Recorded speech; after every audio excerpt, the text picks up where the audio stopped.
You have heard the term the future of work and have probably thought, I wonder what that's like, because the work that I'm doing right now, it's kind of getting old. The way that we work is difficult, and we make it difficult with all the bureaucracy and the politics that we do.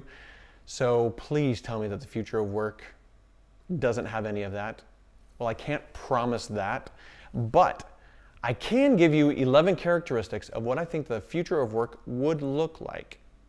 Now, there are a number of companies who are displaying a lot of these characteristics already, and they are very successful. And they are very different than what we are used to working like today. So let me give you these 11 characteristics of the future of work. Number 1, everyone has power and authority. To do what? To do pretty much anything that they want to.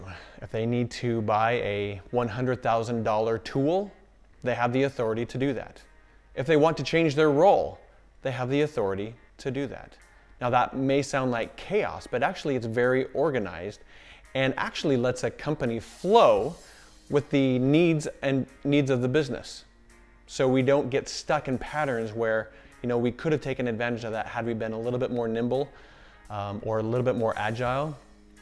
The company flows with the needs because the employees see it, and if they have the power and authority to do what they need, they just do it. Number 2, there isn't an org chart.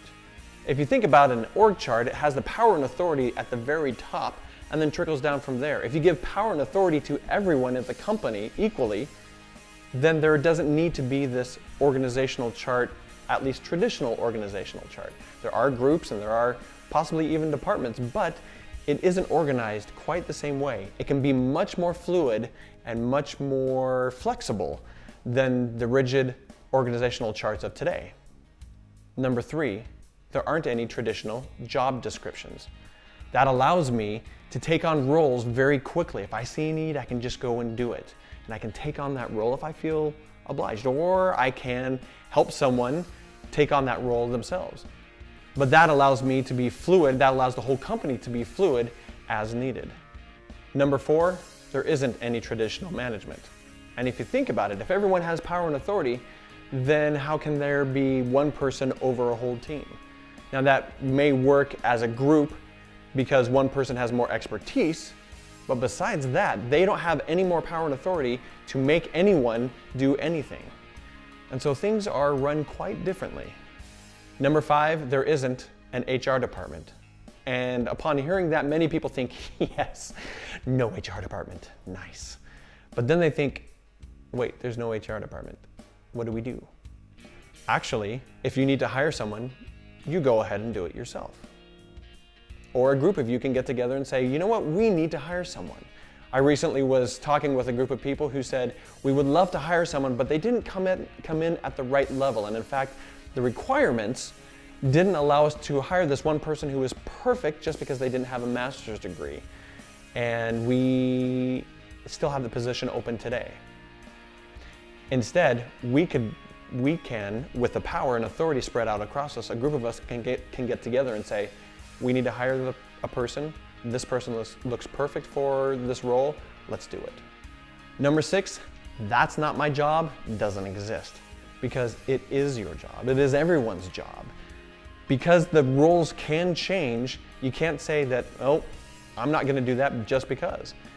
It is everyone's role to make the company better. Number 7, you no longer work for the stakeholder. You work for what is right. According to your values, what is the right thing to do? That is what you go for. Will you help the stakeholders in the long run? Absolutely. And it may not be the short run, but it will be definitely the long run. But you're not working for the stakeholders. You're working to do what is right. And isn't that refreshing? Number 8, conflict is encouraged.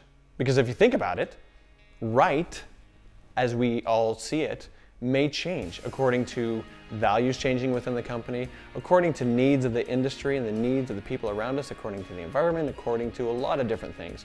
Right may change, and so we need to have healthy conflict. And these future of work companies have a way to deal with that conflict that is healthy, not just another thing to irritate and cause bureaucracy. Number 9, meetings are optional and open. I can go to any meeting and anyone can come to my meeting. And I don't have to go to any meeting if I don't want to. It's up to me. I have the power and authority, and I can do what I feel is best with my time because, after all, I am an adult and we trust each other to make those decisions. Number 10, all information is open. Of course, if I can go to any meeting, I can hear anything that's going on in the company as well. And so all financials are open, all salaries are open, all strategy is open, and really that's because number 11, everyone is trusted. The company as a whole trusts everyone, and the company is made up of a lot of different individuals, and they collectively trust each other to do the right thing. And so they would want the information to be open so they can make the best decisions possible. When you have a whole bunch of people with that much power and authority trusting each other, they can make those decisions in a way that benefits each other and benefits the stakeholders and benefits the environment being not only the physical environment, but the industry as well. You have a lot of people making a lot of good decisions because they are in the know and we trust them. Those are only 11 characteristics of the future of work. If you'd like to learn more about the future of work, subscribe to my YouTube channel here and go to vinJones.com and sign up, and you'll receive weekly updates on what the future of work is and what others, including some of the smartest minds in the industry, are saying about the future of work.